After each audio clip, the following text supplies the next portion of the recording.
você ligado aí no Talk Show, começando mais uma terça-feira às 21 horas aqui na Just TV. Hoje eu estou rouca, vindo uma semana aí gripadinha, com uma tosse lascada, esse tempo lindo, maravilhoso de São Paulo, com uma camada de poluição roxa que você olha assim no horizonte, tá maravilhoso. Quero começar hoje o programa dando 2 recadinhos. O Talk Show apoia alguns projetos. Um deles é o show beneficente Salva Dogs, que está na sua 4ª edição. Vai ser realizado no dia 11 de agosto, uma quinta-feira, então não vai ter desculpa para você não ir, tá? Não vai ter que assistir o Talk Show. Começa às 19 horas, vai até às 2 horas da manhã. Vai ser feito no Vermont Itaim. É uma casa aqui em São Paulo, que fica na Rua Alvarenga, número 1192, no Itaim Bibi. Toda a renda desse show, Salva Dogs, vai ser revertida para protetores de animais. Assim que a gente tiver definido para quem vai essa renda, também vou estar comunicando a vocês. E 10 reaisinhos lá só para assistir. Lúcia Aidamos e Vânia Evans, MPB, assessoria de imprensa da minha amiga Rose de Paulo. Querida, beijo pra você, saudade, viu? Reservas 011 371 13 20 e 3707 7721 no Vermont Itaim. Dá tempo, pensa bem, é só 11 de agosto, ainda tem um tempinho. Outro projeto apoiado pelo Talk Show, um projeto multimídia da banda Blefe. É uma banda do Rio de Janeiro, tem um som maravilhoso. Eles estão tentando produzir um CD Plus, que é um CD que, além de músicas, tem um encarte digital. Nesse encarte digital podem vir fotos, informações do artista, vídeos, uma série de coisas. E esse projeto deles está valendo até o dia 12 de agosto. É só você entrar no site http://, não tem www, tá? br.ulule.com/blefe com 2 Fs. Aproveita e ouve o som deles lá que vocês vão achar muito legal. E vamos ao entrevistado de hoje.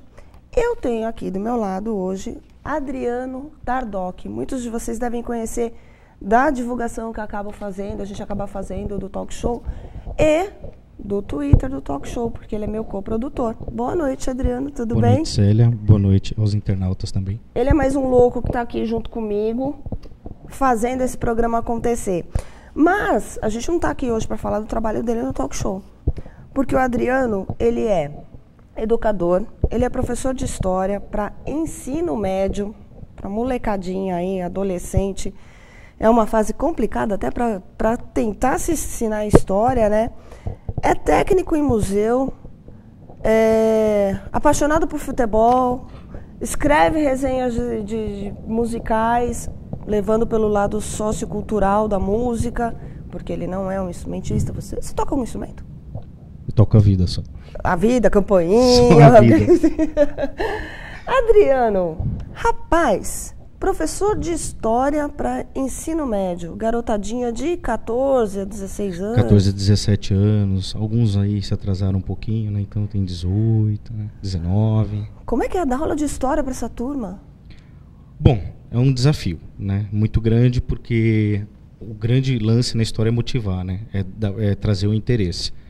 Mas com o tempo aí do exercício da profissão, eu descobri que a forma de você conseguir mantê-los é sintonizá-los dentro do contexto que você está ensinando, né? Precisa ter um pouco de apelo emocional também, porque eles são muito viscerais, então eles precisam ter essa coisa, eles têm que entrar com a paixão, com a carga emocional. Mas, enfim, né? Os conflitos acontecem também, a gente vai administrando, mas acho que a palavra-chave para poder trabalhar com eles é paixão mesmo, né? Tem que despertar a paixão neles, interesse, pelo curiosidade. O mais importante, curiosidade. Curiosidade. Né? Curiosidade. A partir do momento que perder a curiosidade, as coisas, não sei. O que eu procuro colocar sempre, independente do conteúdo que a gente... Eu jogo muito aberto com eles, né? Tem muita coisa que eu preferia não trabalhar, mas a mola propulsora do meu trabalho junto com eles, inclusive para a própria vida deles, é que eles compreendam a questão do questionar, né? A questão de se buscar informação, de se ir a fundo. Não aceitar tudo que vai goela abaixo. Exatamente. Inclusive aquilo que eu estou ensinando dentro de sala de aula. Sim. Né? Eu gosto muito que o aluno questione, que o aluno coloque na parede, né? Faça o questionamento de forma Sempre tem um que vem, mas professora, não dá um arrepio a hora que vira um e fala, mas professor, você fala, pronto, lá vem. Na verdade, quando você se fala mais professor, normalmente é que vai sair totalmente do assunto e vai falar uma outra coisa que não tem nada a ver. Mas a gente até procura se apropriar. Você tem um filho adolescente. Sim, isso. Gabriel. Isso. Tá com 15. Vai fazer 15 anos. Vai fazer 15. Você já tem experiência ali. O meu filho, ele acaba servindo como um parâmetro comportamental do que os meninos fazem, né? Ele mudou muito de 1 ano e meio para cá, 2 anos, o comportamento mudou bastante.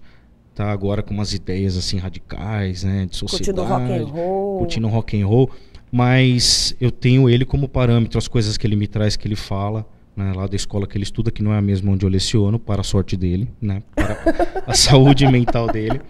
Então, não é o pai que dá aula de história. Melhor não, melhor manter a distância. É melhor relacionamento pai-filho. Então ele traz assim a questão comportamental dos colegas. Eu pergunto muito sobre os colegas para ele porque ele tem uma outra visão, né? Tem uma outra visão e ele detesta a história, né? Até hoje ele me pediu 2 vezes ajuda. Eu ajudei com a maior boa vontade e de fato, acho que tem algumas coisas que eles sentem que é muito fora do mundo deles, né? Eles são de uma geração muito imediatista também, não tem muito essa preocupação de divagar mentalmente pelo tempo, pelas situações. Então, até porque hoje eles têm informação muito mais rápido, né? Muito internet. Mais rápido, né? Eu lembro que na minha época era enciclopédias para fazer um trabalho.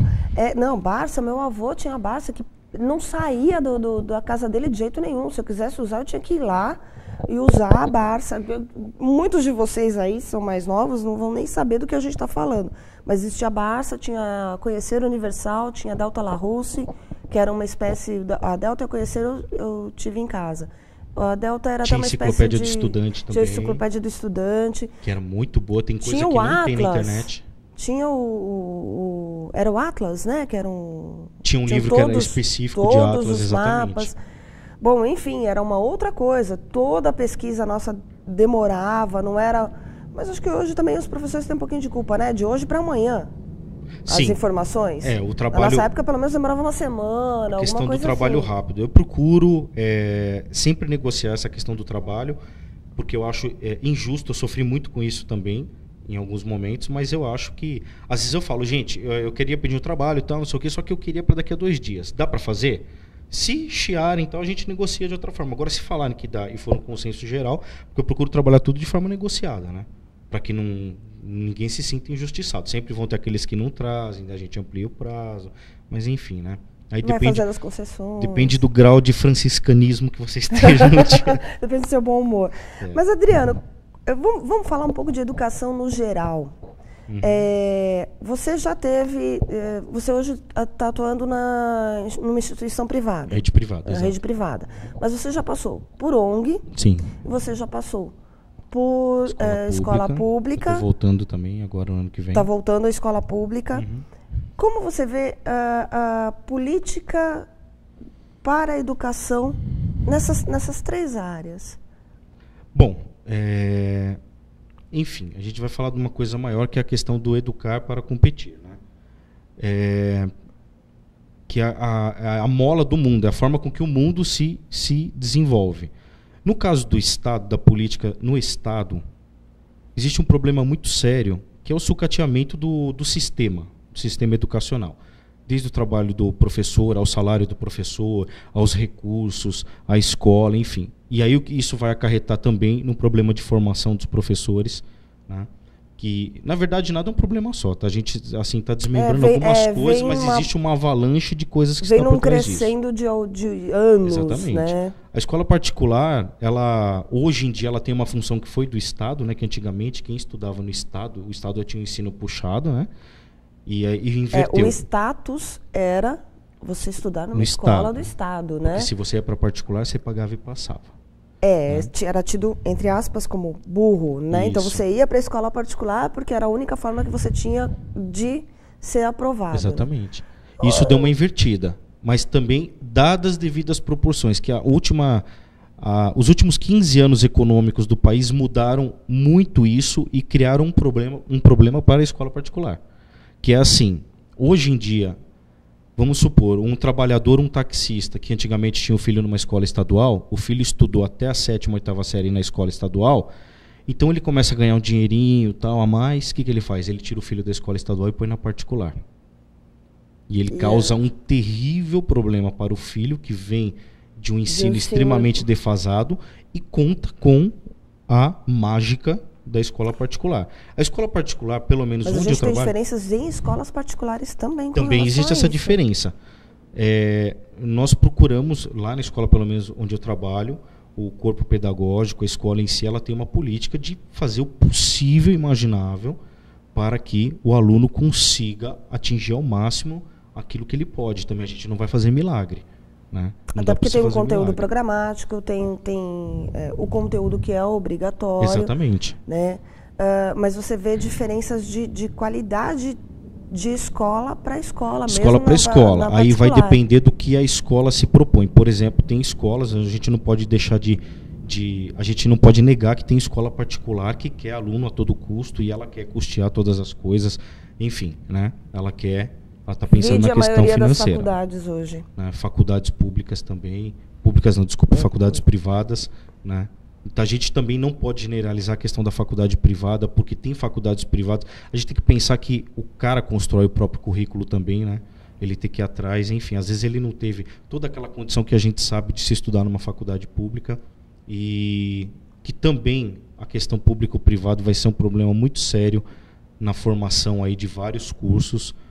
Mas e aí tem a questão da ONG também, né? O trabalho que é feito na ONG. São coisas bem distintas. São coisas bem distintas. O ensino, o que você tem de política de ensino para público, isso, o privado e para as ONGs. A forma como se trabalha também é muito diferente. É bem diferente. Porque o conteúdo na ONG, programático é diferente. É diferente porque não é estudo formal na ONG. Então a ONG você vai trabalhar outros conceitos como artes, enfim, expressão corporal, e depende muito do projeto, né, que vai estar inserido o adolescente ou a criança. Só que algumas fazem reforço escolar, mas é muito difícil manter essa estrutura. Por quê? Porque o repasse para a área social é cada vez mais deficitário. A gente tem um exemplo que a prefeitura, atualmente, as reuniões que teve do FAS, a prefeitura deixou de repassar 8 milhões de verba para a área social. Tinham funcionários da área social da prefeitura, que é considerada ainda uma das mais eficientes, com todos os problemas que tem, funcionários trabalhando 6 meses sem salário.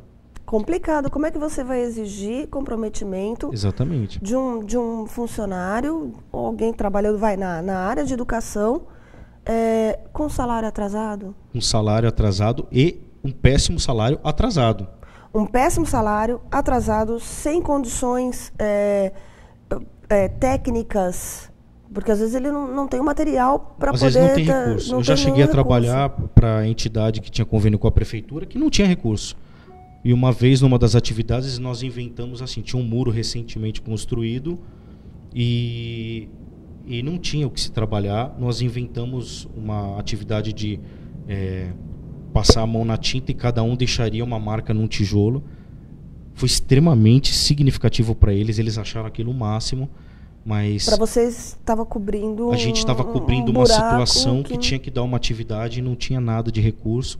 Né? Chegou a faltar recurso de comida, inclusive nessa entidade que eu trabalhei, até por conta de uma gestão também que era muito fraca, mas... enfim, né? Tinha que se fazer das tripas coração. Boa vontade acho que todos acabam tendo, mas também é difícil se trabalhar quando não se tem. Ela só em si também ela não consegue ganhar. Tá chegando uma mensagenzinha aqui, Adriano. Manuel Elian: Célia, estou de volta nas noites de terça. Oba, que bom. Ele teve umas semaninhas aí que ele não pôde acompanhar ao vivo. Pode mandar mensagem aí, Manuel, estou esperando, viu? Beatriz: gostaria de parabenizar o programa. Obrigada, Beatriz. Mandar um mega beijo ao querido Adriano Tardoc. Beatriz com BH. Foi aluna minha. Ah, legal. E o Manuel Hélio agora já mandando pergunta. Tardoc, como é trabalhar no talk show e lecionar? Vamos lá, como é o seu trabalho no talk show? Vamos fugir um pouquinho da nossa pauta e... Então eu vou explicar para você como é que funcionou. Né? É na base do chicotinho. Vai lá, Adriano. É verdade. A Célia me entrevistou, né, em 2008. E assim que ela me entrevistou, logo em seguida eu comecei a trabalhar, porque na época eu estava desempregado, né? Aliás, a partir da entrevista que você fez, né? Parece que sim, assistiram. Né, possibilitou isso. Muito obrigado. Talk show obrigado. Também. Então, o que aconteceu? Eu acompanhava o programa, não dava para assistir sempre tudo, e eu gostei sempre da proposta, né? Que era essa proposta cultural, trazer temas diversificados e tal. E eu, assim, eu conheço uma cota de malucos de áreas diversas. E eu achei que esses malucos poderiam contribuir muito com o programa, porque às vezes as pessoas têm uma visão muito restrita, vê um cara ali diferente e tal, mas não sabe o que aquele cara está produzindo, né? Uhum. E eu tenho uma ideia comigo que pessoa maluca sempre produz alguma coisa interessante.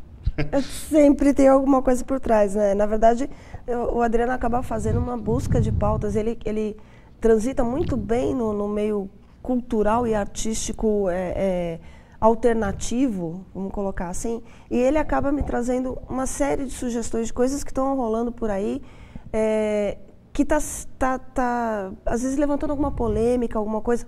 Um entrevistado interessantíssimo que a gente teve foi o Geraldo. Geraldo exatamente. Gomes, que foi você que indicou. Geraldo, beijo para você, querido. E várias outras que o Exatamente. Adriano acaba passando. O Geraldo eu conheci na rua, ele era ex-morador de rua. O Geraldo tinha 5 livros escritos à mão. Ele tem, né? Ele tem. Ele tem músicas, ele tem teses, ele tem blog. E eu sugeri que ele viesse ao programa, ele acompanhou a minha outra entrevista. E era uma pessoa extremamente interessante, é um filósofo natural, né? Uhum. E é antissistema total. Então é bem interessante. É mais um dos malucos bons que aparecem por aqui. Mas ele é fantástico, uma pessoa maravilhosa. Adriano, você está fazendo agora pós em arte-terapia. Isso. Né? Até isso. Conta pra gente qual é a proposta da arte-terapia dentro da educação. Ok, então primeiro eu busquei a arte-terapia como uma ferramenta complementar ao meu trabalho já na área de educação, né? A gente não pode confundir arte-terapia com arte-educação.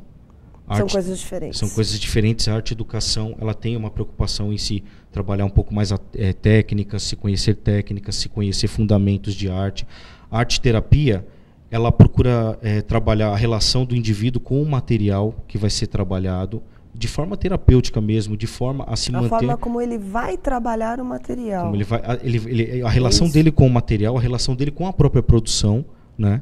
Não se trabalha com interpretação, porque na verdade o que você faz é deixar com que a pessoa coloque os seus sentimentos, os seus anseios, extravase através da produção artística, né? E essa produção artística é ela mesma quem vai contar o que representou. Então eu não vou analisar, eu posso até deduzir cores através de estudos de psicologia, que não é o meu caso, porque eu não detenho esse conhecimento, mas a própria pessoa é quem vai dizer qual é a sensação de produzir esse material artístico, né? Algumas pessoas conhecem técnicas, produzem materiais diferentes, mas não tem o bonito e o feio, tem a produção, tem aquilo que se produz. E isso é bem interessante. E eu consegui levar isso um pouco, experimento muito com os alunos, a escola me dá bastante liberdade de poder experimentar. Queria, inclusive, mandar um abraço para as coordenadoras, a Valquíria e a Daniela, que sempre apoiaram os projetos aí, né? Confiaram no trabalho. E a arte-terapia tem essa capacidade, inclusive, de estruturar a pessoa através desse desabafo, através dessa expressão que ela traz na arte, né? A partir do momento que ela vai produzir aquilo, ela vai conseguir refletir sobre aquilo também. Consegue refletir, ela tem consegue uma reflexão se estruturar sobre aquilo. Exatamente, dependendo do tipo de material, você atinge determinados objetivos. Se você trabalhar com argila, trabalhar com água, sensibilização através da água, fluidez. Então, existem as técnicas por trás desse... Vocês estão vendo que é mais um maluco que está aqui, né? Por isso que ele está junto comigo aqui. Adriano, voltando à parte de como anda a educação no Brasil. Chegou agora uma mensagem do Laércio Tardoc. Adriano, como é educar e debater com essa criançada que tem o acesso ao Wikipédia? Além de ter acesso à Wikipédia, como anda a educação, a política educacional, interagindo com essas novas tecnologias? Bom, a gente não tem mais o ensino como era há 30 anos atrás. Não tem. Está totalmente diferente. Como que você vê isso hoje, né, essas novas tecnologias, e o futuro disso? Existe uma luta muito grande por parte de alguns educadores que trabalham com as novas tecnologias de conseguir fazer com que o aluno possa aproveitá-las de forma mais direcionada. Inclusive o material didático que nós recebemos da editora vem com dicas de como se trabalhar isso, porque pegaram alguns especialistas que trabalham com essa parte toda digital, enfim, né, com essas mídias. Daqui a algum dia vai ser isso aqui, ó, gente. Exatamente. Tá? Dá para mostrar aqui, gente? Daqui a um tempinho não vai ter mais aquele caderninho de folhinha, não. Isso. E é uma tendência, eu acho que, na verdade, a escola, ela não está preparada. Ela não está preparada porque ela não consegue lidar sequer com a educação dos livros, Mas ela não está preparada porque os professores não estão preparados? Ela não está preparada porque os professores não estão preparados. Ela não está preparada porque o Estado não está preparado. As escolas particulares, muitas delas que têm melhor poder aquisitivo, têm mais recurso, já conseguiram adentrar a era digital. No entanto, essas escolas elas vivem que problemas? Os problemas do desvio do foco do aluno quando acessa. Né? Então, sempre vão haver os problemas. Né? Do ponto de vista do Estado, eu vou te dar um exemplo. Eu vou fazer um curso do Estado agora, né, para poder admissão para o ano que vem para trabalhar no Estado.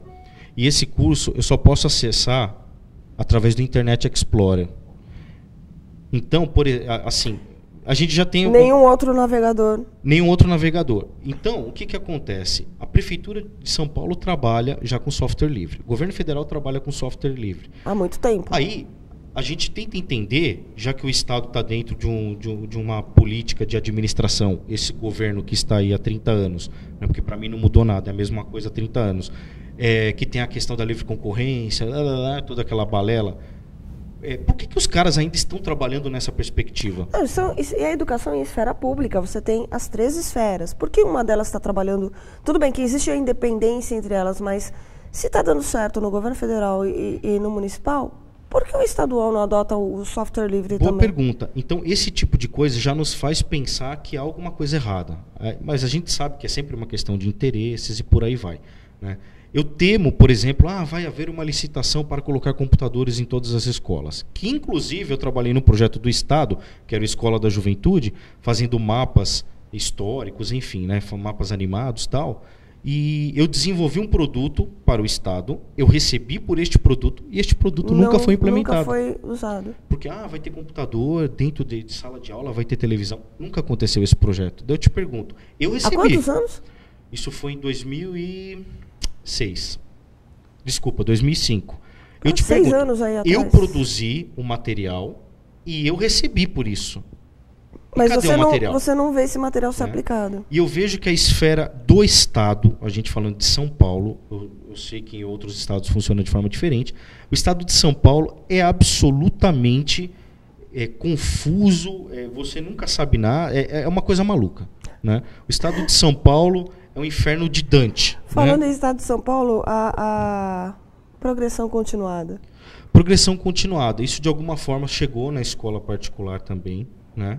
Tem 2 séries que podem ser retidas, não era isso? Não tem mais. Não tem. Não a coisa mais. do padrão... O aluno que não passa de ano hoje numa escola estadual, só se for um aluno que não frequenta a escola. Que não vai na escola de jeito nenhum. Se ele for uma vez na escola em 30 dias, dão um jeito. Dão um jeito né? dele passar.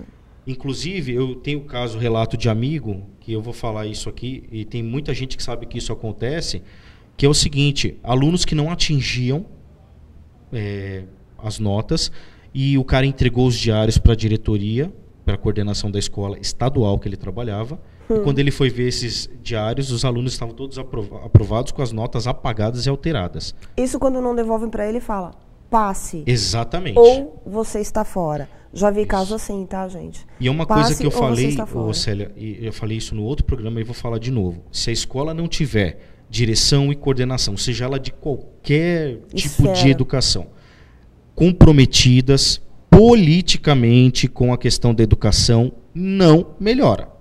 Então chega o aluno com cabeça nova na faculdade, querendo revolucionar, e a teoria e prática é totalmente diferente. Quando ele vai para a escola, ele vê que não é nada daquilo, mas aí o aluno que se forma em pedagogia, supervisão escolar, ele vai terminar o curso dele, vai prestar concurso, e quando ele passar, ele vai repetir tudo que está lá, porque já existe uma linha de condução, então implementada, melhor que não você mexer. Não pode sair.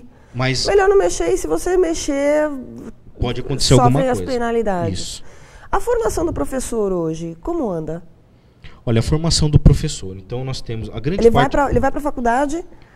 Não existe mais aquele sonho de ser professor, existe? Não existe. Anos, décadas atrás, era um sonho de muitos, né? As pessoas descobrem vocação. Porque eu, por exemplo, descobri vocação, pelo menos para ser professor, trabalhando na escola, trabalhando na área comercial.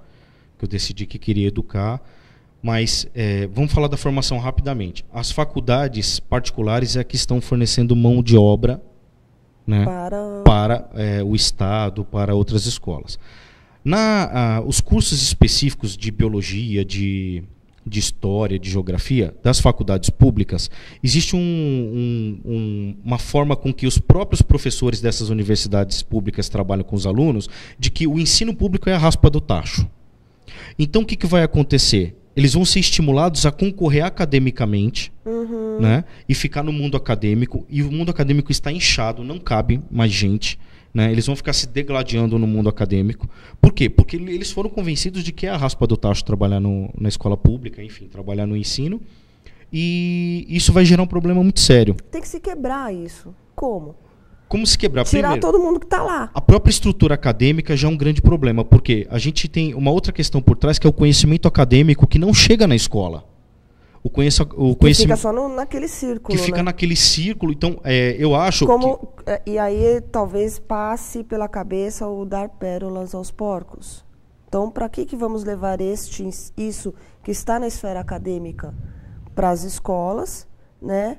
Se ali é a raspa do tacho. Porque tem coisa que já foi estudada e já está aí rolando no mundo acadêmico que não chega na escola. Há um abismo ainda entre as duas partes. Eu já ouvi de professor universitário dizer que tem que haver esse abismo, né? E assim, eu já ouvi de outros professores também que isso tem que porque aí se mantém devidamente as coisas, né? Assim, uma coisa é escola pública, outra coisa é mundo acadêmico, né? O que não acontece tudo e muda tudo, que em nações cientificamente desenvolvidas, onde as coisas elas fluem muito rápido de um campo para outro, né? Então isso é um problema muito sério. Exatamente. Esse é um problema muito sério, que é um dos problemas, né? Mais um dos problemas. Mais um. Adriana, a gente queria falar mais de como está a educação no Brasil, de qual a sua experiência nessa área educacional. A gente já vai dar o tempo do programa, porque isso daqui passa voando. Passa muito rápido. O Manuel Hélio mandou mais uma pergunta. Tardoc, a escola hoje está preparada para receber um bispo do Rosário, por exemplo? Olha, eu ia falar não, né? De cara. De novo, depende de quem está coordenando, de quem está por trás do projeto escolar, de quem coordena, da direção e do nível de interesse dos professores por esse tipo de problema.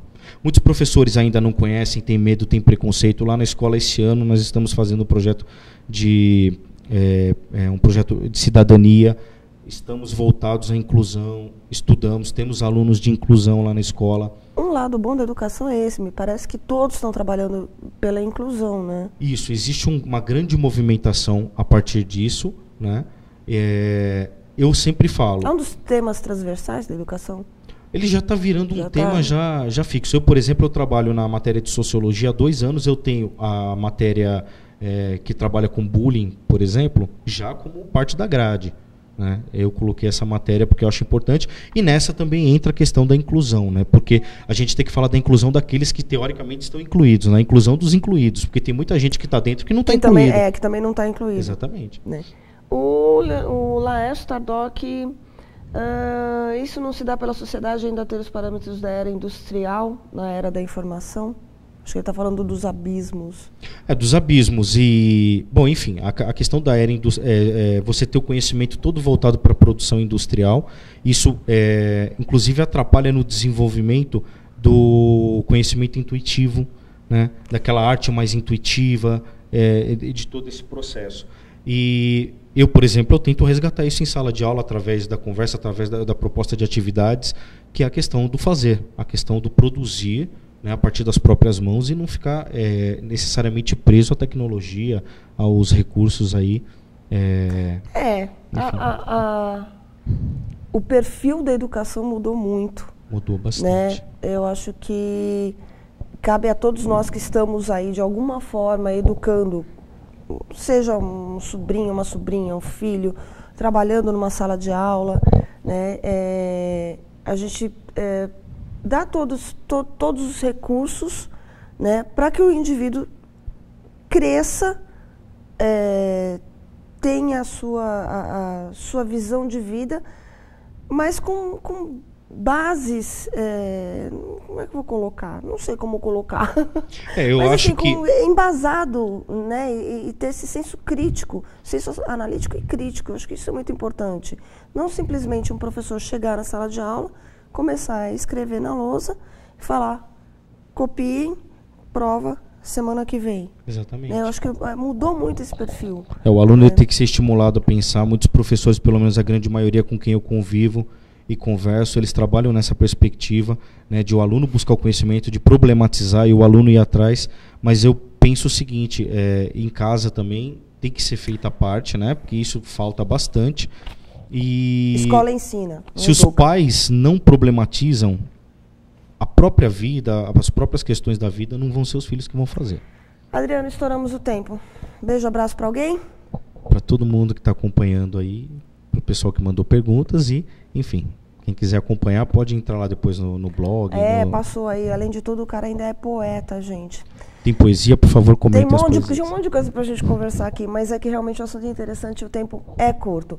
Pessoal, até semana que vem, Talk Show completando 2 anos agora, mês que vem, várias entrevistas bem legais e especiais para vocês. Beijos, até terça.